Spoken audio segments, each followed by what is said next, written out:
Muito bem, nós vamos então começar esse tempo agora. Eu faço essa. Bom, a primeira pergunta.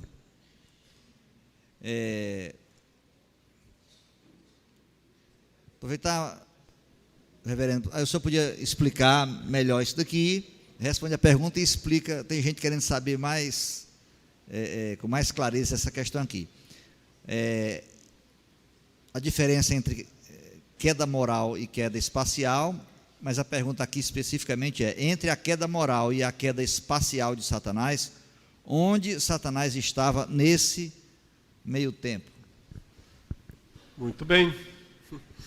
Nesse meio tempo ele estava entre os céus e a terra, o tempo todo. Indo para o céu, sentado na cadeirinha de acusador dele lá em cima, fazendo o trabalho, simbolicamente, né? Não estou falando que é literalmente, que tem uma cadeira, assim, tal. Função, desempenhando a função de acusador e vindo à terra, passeando e rodeando a terra, né? Como ele explicou lá no livro de Jó, que é a ideia de supervisionando a terra. Então, ele é um dos príncipes de Deus, um dos principados, né? Que é onde vem o termo príncipe, provavelmente o maior deles, provavelmente. Por que eu acho, isso é uma dedução que a gente não tem 100% de certeza, mas eu acho que ele era o maior de todos. Porque o maior de todos hoje, que se chama Miguel, né, o arcanjo Miguel, arquianjo, então a ideia é o anjo cabeça, o anjo líder, o generalzão dos exércitos de Deus. É dito no livro de Judas que numa ocasião em que eles disputaram o corpo de Moisés, sei lá quando que foi isso, como que foi isso, o livro não explica, só diz que aconteceu esse fato, mas naquele momento o arcanjo Miguel não proferiu juízo infamatório contra Satanás, mas disse apenas, o Senhor te repreenda. Ora, Judas está usando este exemplo para falar sobre que nós não devemos difamar autoridades superiores. Ele está usando como um exemplo, ele diz, olha, o problema dos falsos apóstolos aqui dos dias atuais é que eles não respeitam a autoridade de ninguém. Eles se acham suprassumos. Então eles ofendem autoridades maiores do que eles. E ele diz, mas o arcanjo Miguel, quando contendia com o corpo, Satanás pelo corpo de Moisés, não proferiu o juízo infamatório, se o Senhor te repreenda. Ora, então a lógica parece ser que o arcanjo Miguel considerava Satanás superior. Uma autoridade superior a ele mesmo. Né? O que talvez indicasse que Satanás tinha mesmo o maior dos cargos celestes das criaturas, ok? Ninguém está aqui comparando com Cristo, né? Com o Espírito Santo, com o Pai, né? Das criaturas, anjos são criaturas, mas entre as criaturas ele detinha provavelmente o maior dos cargos. Ele era o principal, né? Ele vinha trazer os relatórios para Deus, né? Num dia em que vieram se apresentar perante o Senhor os filhos de Deus, entre eles estava Satanás. Então, Satanás, na hora, ele tem um destaque ali. Só ele é citado, só ele é mencionado, né? E há toda aquela disputa lá, jurídica, com relação a Jó. Né? Então, onde ele estava? No céu e na terra. Ele tinha acesso livre a esses dois lugares. Como supervisor, ele tinha condições de transitar tranquilamente entre esses dois lugares. Eu sei que sou estranho para vocês, eu não os culpo por isso, mas é porque vocês nunca prestaram muita atenção nos textos do Antigo Testamento, né? Por isso que se surpreende um pouco com essas coisas. Lembra daquela ocasião em que Deus pergunta para a assembleia dele, celeste, de anjos? Ele diz, quem irá enganar Acabe? Quem é que levanta o dedo no meio da assembleia? Um espírito maligno da parte do Senhor. Eu vou. está autorizado, vá. O que vinha falar com Saul? Um espírito maligno da parte do Senhor. Eles estavam lá, tudo junto e reunido. Não tinha separação. Aqui são os quartos dos meninos. Aqui os quartos, né? Não tinha separação entre os caídos e os não caídos. Eles estavam juntos na mesma assembleia. É igual um congresso nacional. Situação e oposição, mas todo mundo sentadinho ali nos mesmos bancos. Agora, não estou dizendo que alguém é do PT ou coisa assim e tal. Aí a interpretação é a sua, né? Não fui tão longe nessa alegoria, né? Mas nós tínhamos esses dois grupos juntos na Assembleia Celeste, até que Cristo subiu aos céus, né? Que é a passagem que eu vou expor amanhã à noite, e quando ele subiu aos céus, ele defenestrou o dragão, né? Expulsou o dragão do céu com cadeira e tudo, jogou tudo para a terra. Você não tem mais lugar aqui em cima. E o texto diz: por isso, alegrai-vos, ó céus, e vós os que nele habitais, porque foi expulso. Então qual é a ideia? Céus, acabou aquela mistura, não estão mais aqui essa galera. Eles já foram expulsos daqui. Ele e um terço que ele arrastou com a cauda já foram lançados para a terra. Ai da terra e do mar, ou seja, lá embaixo a coisa ainda vai ficar complicada mais um tempo. Mas os céus já estão purificados. Os céus já estão limpos da presença dos acusadores, dos opositores. Então, onde ele estava? No céu e na terra. Agora, só na terra. Só na terra. Né? Chega lá no céu e tentar passar o crachazinho antigo, não entra. Não pode mais entrar lá no céu. Se o sacrifício, lá no Antigo Testamento, eu creio aqui, não podia salvar, como não havia o Espírito para guiar mais a lei, como será perdoado o pecado no Antigo Testamento? Essa pergunta aqui eu não sei de quem é, não é minha. Ok, dá para entender. É assim, talvez aqui tenha um pequeno equívoco, que é a ideia de que o Espírito não estava lá no Antigo Testamento. Ele sempre esteve. O Espírito Santo sempre atuou na salvação das pessoas. Sem o Espírito Santo não há regeneração, não há convencimento de pecados. Então, o Espírito Santo, Cristo disse, ele já habita convosco e estará em vós. A ideia é que ele vai estar de uma forma mais plena, mas não que ele não estava antes. Ele já habitava nos crentes do Antigo Testamento. O que ele não fazia em relação aos crentes do Antigo Testamento é que ele não capacitava a todos. Capacitações especiais eram dadas aos reis, profetas e sacerdotes. Esses, além da regeneração, recebiam também esses ofícios, derivados diretamente dos ofícios de Cristo, porque é Cristo quem tem os três ofícios, rei, profeta e sacerdote. Mas ele compartilhava com esses mediadores da aliança do Antigo Testamento, ok? De maneira que eles eram um grupo especial entre os demais do povo. O Antigo Testamento ainda é uma estrutura medianeira, de mediação. O Novo Testamento estabelece o sacerdócio universal de todos os crentes, né? Doutrina preciosa da reforma, sacerdócio universal de todos os crentes. Mas não é só o sacerdócio, temos que falar também o reinado e o profetismo. Né? Pedro diz, nós somos nação santa, sacerdócio real, povo de propriedade exclusiva de Deus. Isso é Israel. É tudo que Israel era. Nós somos agora individualmente.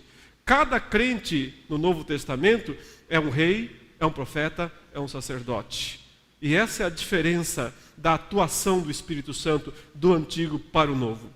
Então, aqueles crentes do Antigo Testamento, eles eram salvos, eles eram regenerados com base na promessa. A questão lá era promessa, ou seja, Deus estava anunciando a vinda do Messias.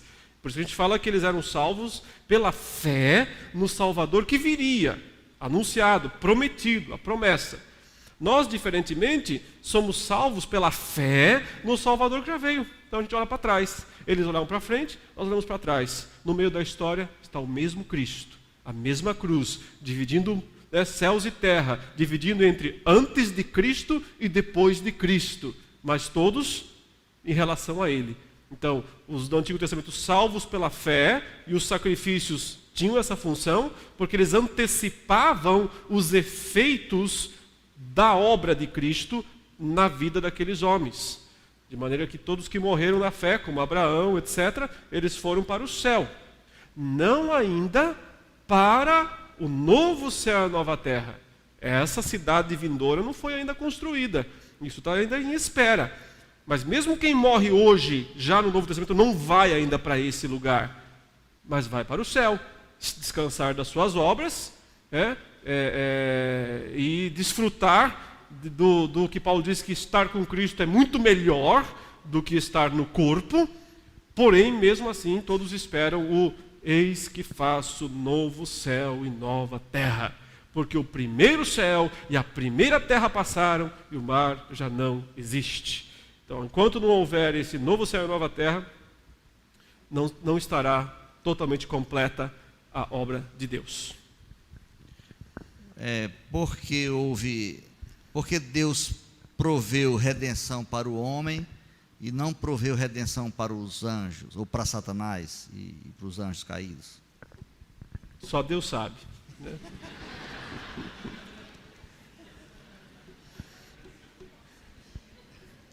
Não há resposta bíblica, né? Eu poderia especular, fazer um monte de especulações, tá? Mas eu não tenho texto bíblico para explicar isso. E se eu não tenho texto bíblico, não há razão para eu inventar nenhuma teoria aqui, né? Dizer isso. Não deu porque ele não quis. É a única coisa que eu posso falar sobre isso. O senhor poderia explicar de novo... Pela 29ª vez. Poderia explicar de novo essa disputa de, por um lado, Pedro sendo reivindicado por Satanás para ser peneirado, e por outro lado, Cristo reivindicando a preservação de sua fé. Então, está pedindo para o senhor explicar melhor. Mas é exatamente isso, né? Está explicado. O que mais que a gente pode falar sobre isso? Está no livro, tá? Leia o capítulo lá do livro, que lá tem alguns detalhes a mais. A disputa jurídica. Satanás está entrando com força total para cima de Pedro, né, para peneirá-lo, para testá-lo, e Cristo está garantindo o mínimo necessário para que ele não se perca. Cristo está garantindo isso, a preservação da fé. E isso é o que garante que o crente verdadeiro nunca vai se perder. Nunca vai se perder. Por quê? Porque aquele que nasceu de Deus o guarda, e o maligno não o toca. Esse tocar do maligno é justamente conduzi-lo ao pecado para a morte, que João está falando. Tem um monte de tipo de pecado aí, mas tem o pecado para a morte. Ele diz, qualquer outro pecado você tem o perdão, mas o para a morte não precisa nem orar, porque esse já era, quem pecou, acabou. Então não adianta orar por quem pecou para a morte. Aí ele diz, mas nós sabemos que quem nasceu de Deus, o maligno não o toca, porque Cristo o guarda. Então esse não o toca, no contexto, tem que ser, não o leva à apostasia. A apostasia é o pecado para a morte. Então, o verdadeiro crente não apostatará da fé, porque Deus o guarda. É nisso que reside a certeza da nossa salvação.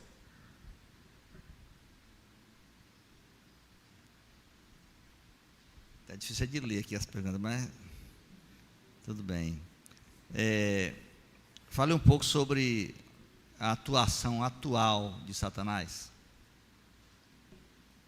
A Bíblia diz que ele foi lançado a este mundo e que ele foi restringido por Deus ele foi imposto sobre ele uma severa restrição, de maneira que ele não pode mais fazer duas coisas que ele fazia livremente. Ele não pode mais fazer essas duas coisas. Quais são? Acusar os nossos irmãos. Isso tem a ver com conduzi-los à apostasia, tocá-los. Então toda a atuação que ele poderia fazer contra os crentes. Ele foi restringido de fazer isso.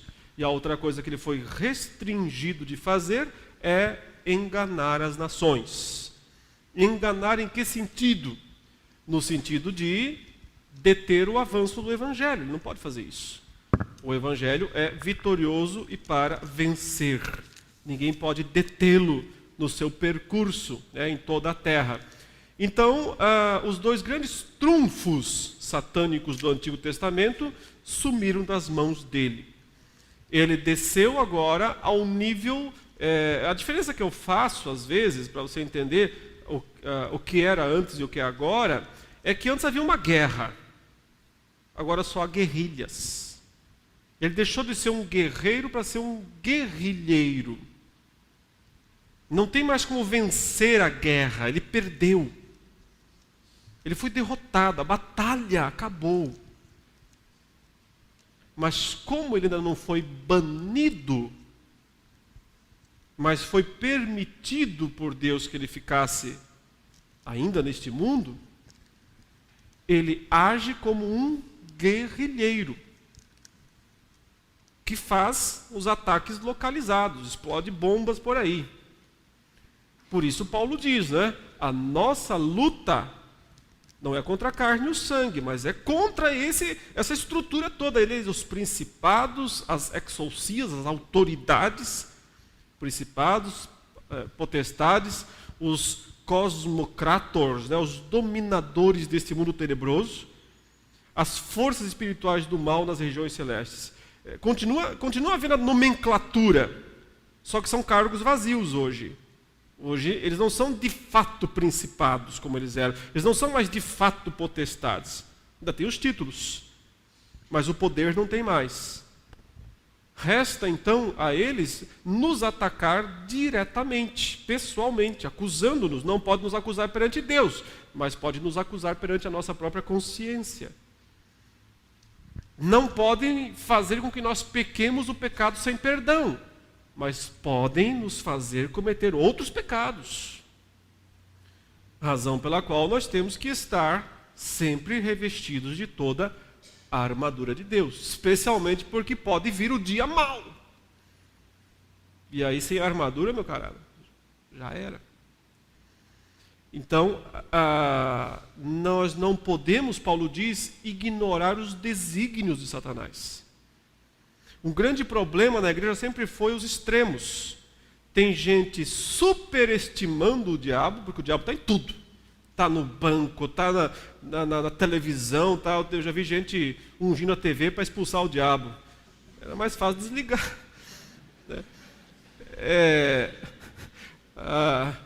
Porque o diabo está em tudo. Então, é uma situação de superestimar. E isso, no fundo, é uma atitude de incredulidade em relação a Deus, ao poder de Deus. Então, o medo exagerado do diabo é, na verdade, incredulidade em relação a Deus. Mas existe o outro lado da moeda, que é aquilo que muitas vezes as igrejas tradicionais fazem, que é subestimar. Então, o diabo não é um Zé Ninguém, ele não faz nada, ele é quase invisível, as suas obras, tudo, não faz nada. Paulo fala, cuidado, nós não podemos ignorar os desígnios dele. O diabo, vosso adversário, anda em derredor, como leão que ruge, procurando alguém para devorar. Mas como eu disse ontem, ele é um leão diferente, certo? Porque se você soltar um leão do circo aí, muito famoso, muito faminto, ele não vai ficar dando voltinha em redor das pessoas, ele vai atacá-las. Mas Satanás não pode fazer isso. Ele aguarda a oportunidade que o crente dá, aí ele ataca. Resistir-lhe, pois, firmes na fé, e ele fugirá de vós. Se você resistir um leão por aí, ele não foge de você, não. Porque esse aqui é um leão diferente. Ele é um leão, mas é um leão que sofreu sanções de Deus, restrições de Deus, severas restrições de Deus. É por isso que nós dizemos, na posição escatológica chamada amilenismo, que o diabo está preso. Mas isso não é uma prisão literal. Grades não prendem-no, correntes não o prendem. A prisão nada mais é do que o poder de Deus que se impôs sobre ele e que impede que ele faça tudo aquilo que ele quer fazer. Poder esse, restrição essa, que em algum momento, antes da vinda de Cristo, será retirado outra vez. Daí o porquê o tempo do fim tende a ser algo terrível. A multiplicação da iniquidade. Veja a linguagem de Paulo aos Tessalonicenses. Por que o anticristo não apareceu ainda? Porque algo o detém. E somente quando for removido aquele ou aquilo que agora o detém, então aparece o iníquo. E o aparecimento do iníquo é segundo a eficácia de Satanás. Então, por que Satanás não pode eficientemente operar hoje no mundo para que o anticristo apareça? Porque Deus diz, não. Não pode. Mas um dia Deus dirá, agora pode. E então, será o momento em que a barreira que o detém será removida. E nós veremos então os dias de trevas, os dias de escuridão, como nunca houve, né? E nunca jamais haverá. Abreviados esses dias, né? Pela graça, pela misericórdia de Deus. Mas a igreja tem que estar preparada para enfrentar isso. E tenho para mim que boa parte da pregação moderna da igreja a desprepara para isso.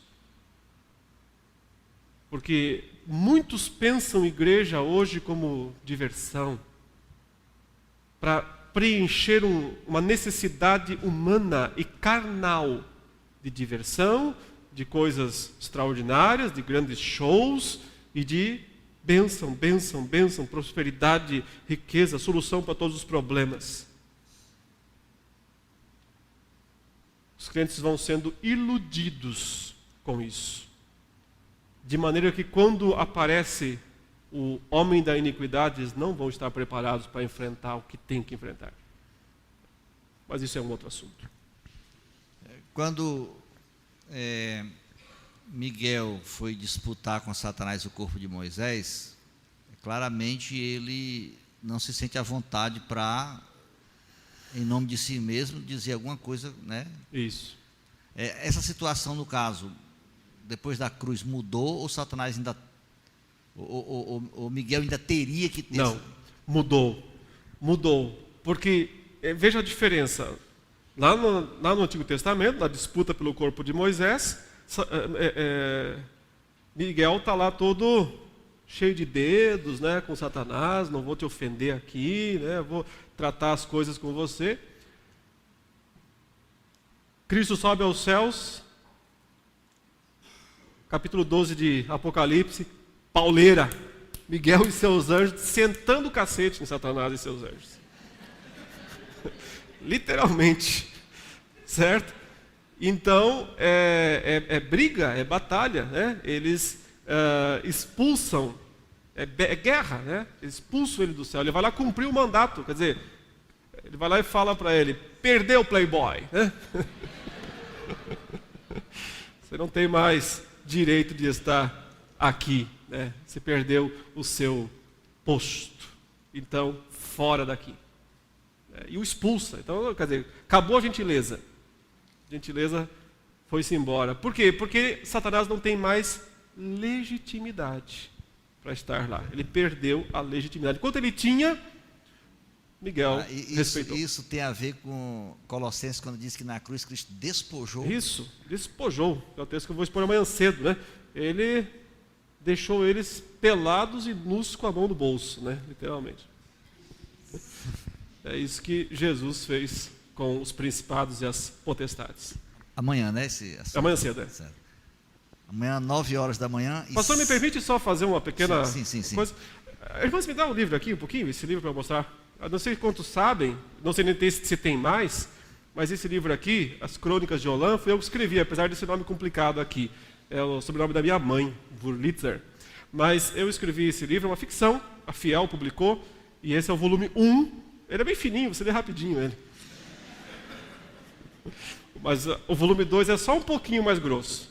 Então, e o 3, bom, deixa o 3, né? Depois ele vai aparecer. São 3 volumes, então, esse aqui é o 1. O volume 2 sai agora no próximo mês, eu acho, ou no máximo até novembro, deve sair o volume 2, pela Fiel.